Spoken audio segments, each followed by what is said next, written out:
नमस्कार दोस्तों, मैं विकास त्रिवेदी आपके अपने यूट्यूब चैनल विकास स्टडी सर्कल पर आप सभी का स्वागत करता हूं। दोस्तों, हिस्ट्री की क्लास में हमारा टॉपिक चल रहा था दिल्ली सल्तनत। दोस्तों, दिल्ली सल्तनत में हम लोग गुलाम वंश के बारे में चर्चा कर रहे थे और कल की क्लास में हमने आपको बताया था कि गुलाम वंश का जो टाइम पीरियड था दोस्तों, वो 1206 से 1290 ईस्वी तक रहा। और दोस्तों, कल की क्लास में हम लोगों ने गुलाम वंश में कुतुबुद्दीन ऐबक और इल्तुतमिश पर चर्चा की थी। उसी क्रम को आगे बढ़ाते हुए आज हम लोग गुलाम वंश के अन्य शासकों पर चर्चा करेंगे, जिसमें हमारा रजिया सुल्तान, नसीरुद्दीन महमूद, बहराम शाह और गयासुद्दीन बलबन। आज की क्लास में दोस्तों हम गुलाम वंश को संपूर्ण करेंगे। और दोस्तों, ये चैप्टर हमारे एग्जाम की दृष्टि से बहुत ही महत्वपूर्ण है, तो वीडियो के साथ अंत तक जुड़े रहिएगा और वीडियो को ज़्यादा से ज़्यादा लाइक कीजिए, शेयर कीजिए और चैनल को सब्सक्राइब जरूर कीजिए। दोस्तों, शुरू करते हैं आज का अपना चैप्टर गुलाम वंश का रजिया सुल्तान। दोस्तों, कल की क्लास में हमने आपको बताया था कि इल्तुतमिश के चार पुत्र थे और उसमें दोस्तों इसका जो चारों पुत्र थे वो अयोग्य साबित हुए और इसने मतलब कहा जाए इल्तुतमिश की वास्तविक उत्तराधिकारी इसने अपनी पुत्री रजिया को बनाया। दोस्तों, इल्तुतमिश की मृत्यु के बाद कल की क्लास में हमने आपको बताया था कि इल्तुतमिश की मृत्यु के बाद इसका बड़ा बेटा था रुकनुद्दीन फिरोज। दोस्तों, रुकनुद्दीन फिरोज गद्दी पर बैठा, लेकिन ये अयोग्य शासक था, तो वहाँ के तुर्की अमीरों ने इसको पद से हटा दिया और रजिया को सिंहासन पर बैठाया। तो हमारा टॉपिक है रजिया सुल्तान। तो दोस्तों, रजिया सुल्तान का अगर टाइम पीरियड की बात करें तो इसका टाइम पीरियड जो था वो 1236 से 1240 ईस्वी तक रहा। रजिया सुल्तान का टाइम पीरियड 1236 से 1240 ईस्वी तक इसने शासन किया।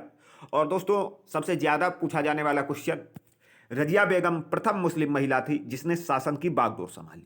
दोस्तों, रजिया बेगम जो थी वो प्रथम मुस्लिम महिला थी जिसने शासन की बागडोर संभाली। और दोस्तों, रजिया ने पर्दा प्रथा को त्याग कर, रजिया से ये भी क्वेश्चन दोस्तों मोस्ट इंपॉर्टेंट पूरा चैप्टर है, और रजिया ने पर्दा प्रथा को त्याग कर पुरुषों की तरह चोगा चोगा और कुलाह। दोस्तों, चोगा और कुलाह मतलब ये होता है, चोगा का अर्थ होता है काबा और कुलाह का मतलब होता है टोपी। इसने दोस्तों चोगा और कुलाह पहनकर राज दरबार में खुले मुंह जाने लगी, लेकिन यह बात बिल्कुल भी अच्छी नहीं लगी। इसका एक दूसरे नंबर का भाई था बहराम शाह। दोस्तों, इसको अच्छी ना लगने की ये बात नहीं थी, इसको अच्छा ना लगना था ये कि इसकी बहन इसको शासक बनाया गया, जबकि शासक बनना चाहता था बहराम शाह। इसको ये बात अच्छी नहीं लगी।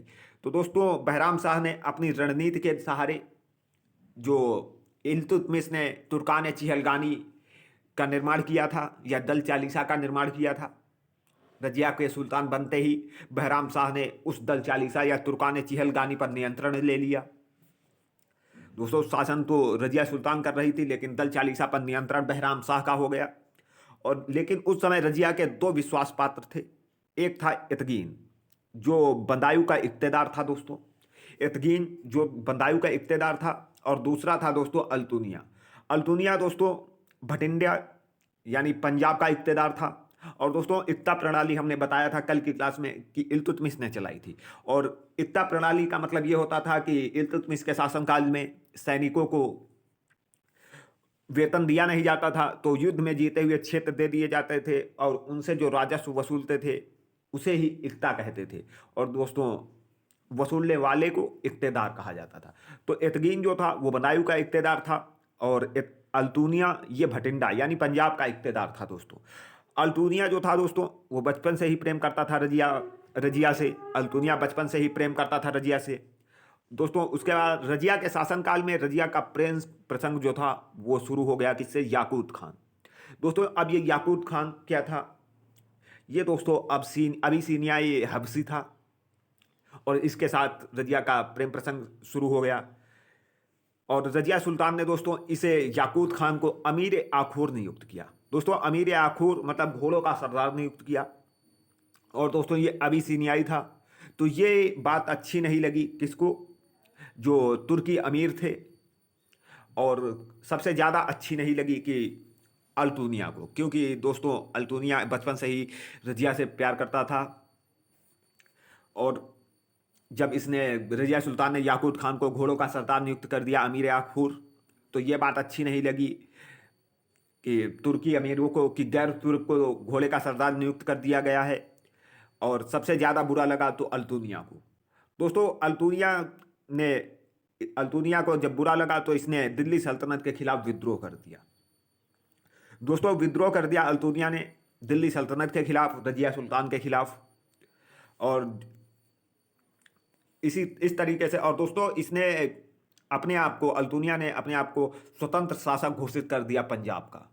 दोस्तों हमने आपको बताया कि अल्तुनिया भटिंडा का इक़्तिदार था और इसने 1240 ईस्वी में अल्तुनिया का विद्रोह हुआ और अल्तुनिया ने खुद को दोस्तों पंजाब का स्वतंत्र शासक घोषित किया।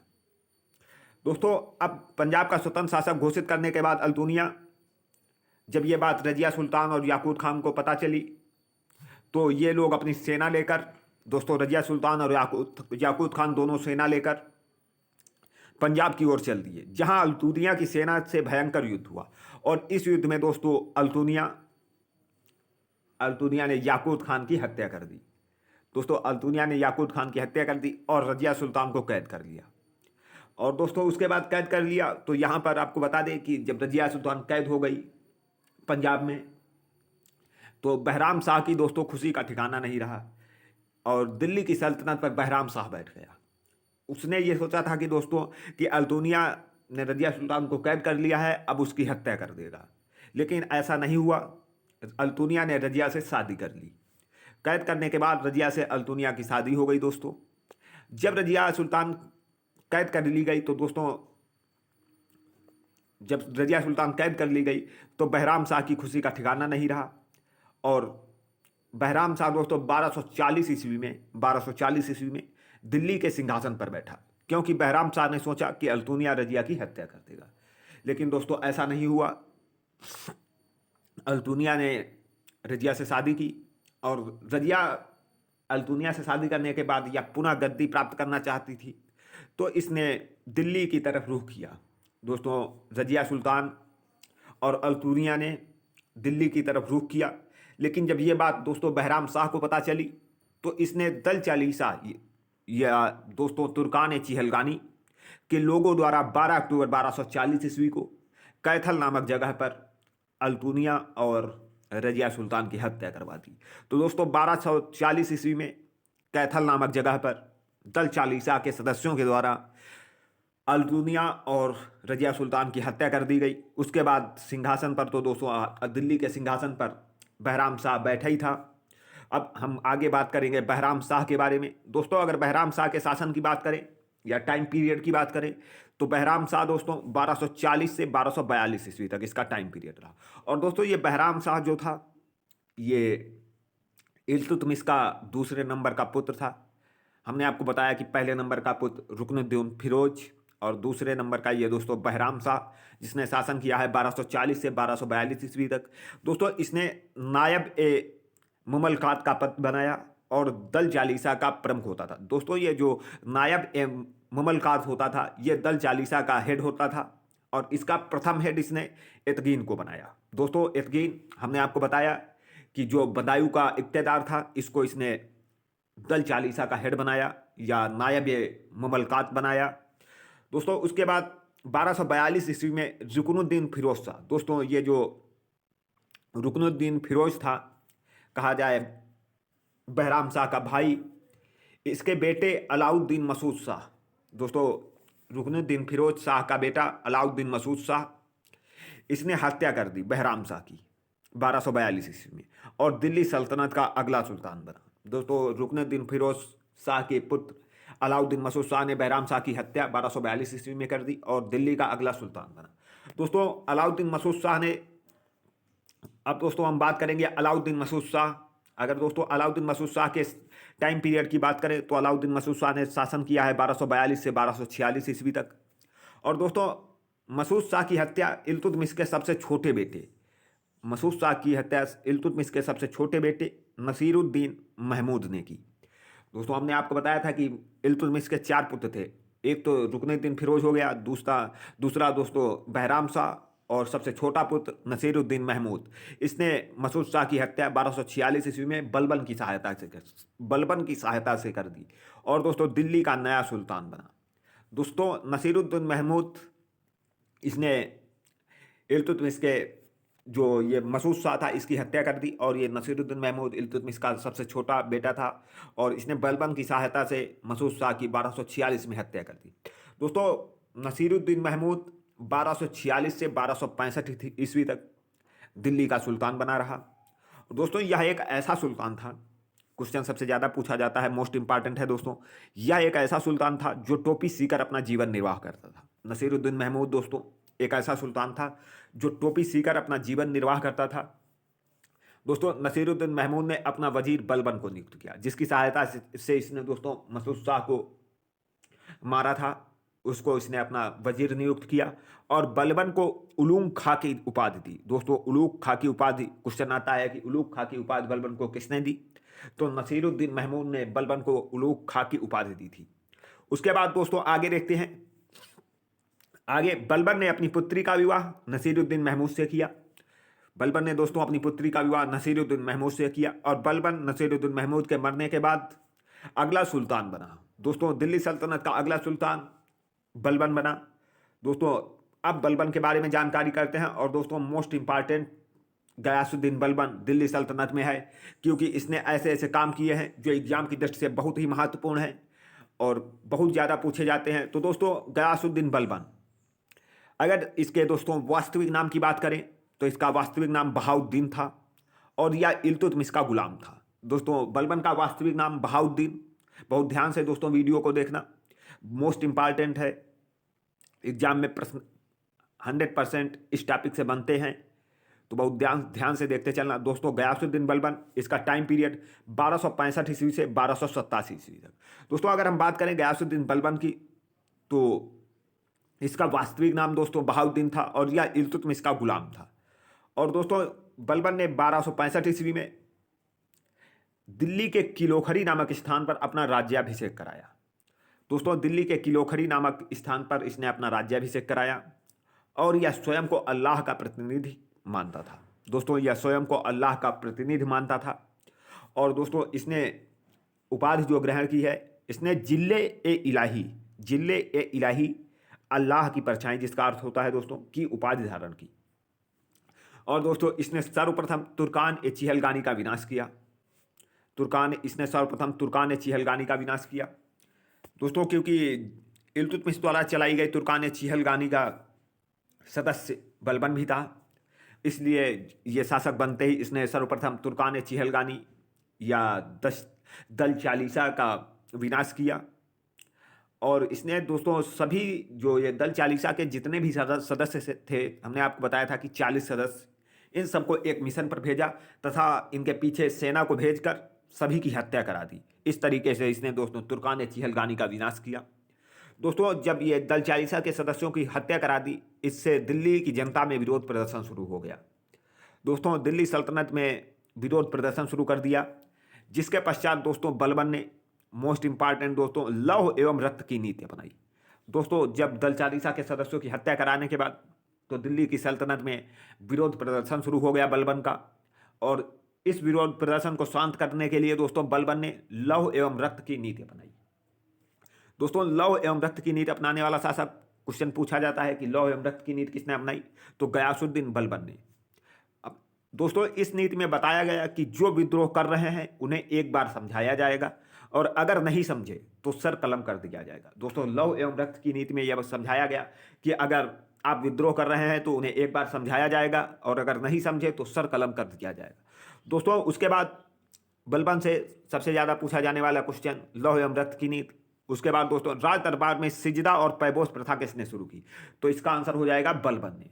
दोस्तों सिजदा एवं पैबोस प्रथा की शुरुआत बलबन ने शुरू की।